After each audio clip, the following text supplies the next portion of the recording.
আমি জানি তুমি সুন্দর, তবে আমি তোমার সৌন্দর্যের প্রেমে পড়িনি। মনে রেখো, এ শহরে আছে তোমার থেকেও হাজারো সুন্দরী রমণী। তোমাকে ভালোবেসেছি বিধায় আমি তাদের দিকে তাকানোর প্রয়োজন মনে করিনি। তোমার মুখে ছিল মধু, রূপে ছিল জাদু, চোখে ছিল নেশা। যে মানুষটার দিকে তাকিয়ে আমি মানসিক শান্তি খুঁজে পাই, তুমি ছিলে সেই মানুষ। তুমি আমার শেষ ভালোবাসা। আমি তোমাকে চিনতে ভুল করব না হাজার মানুষের ভিড়ে। আফসোস তুমি আমার ভালোবাসা বুঝতে ব্যর্থ, আর আমিও বুঝাতে পারিনি তোমায় এই বুক চিরে। আজ আমার একাকিত্বের সাথে বন্ধুত্ব, ঘুমের সাথে আরি, তোমার কথা ভেবে জেগে রাত পার করি। এই পৃথিবীর কোনো কিছুকেই আমি ভয় করিনি, তবে তোমাকে হারানোর ভয়ে ছিলাম ভীত এবং কাতর। কারো যেন নজর না লাগে, এ কারণে তোমায় রেখেছিলাম এই মনের ভিতর। আজ তুমি আমার চোখের পানি দেখেও দেখো না, আমার জন্য তোমার মনে বিন্দু পরিমাণ মায়া হয় না। অতীতের তোমার ওই কমল নরম মন আজ হয়ে গেছে পাথর। তবে আমি বলে দিচ্ছি, তুমি মিলিয়ে নিও, তোমার ওই পাথরের মনেও একদিন জ্বলবে আগুন।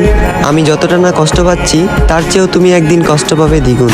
যেদিন মসজিদের মাইকে আমার নামে উচ্চারিত হবে ইন্না লিল্লাহি ওয়া ইন্না ইলাইহি রাজিউন।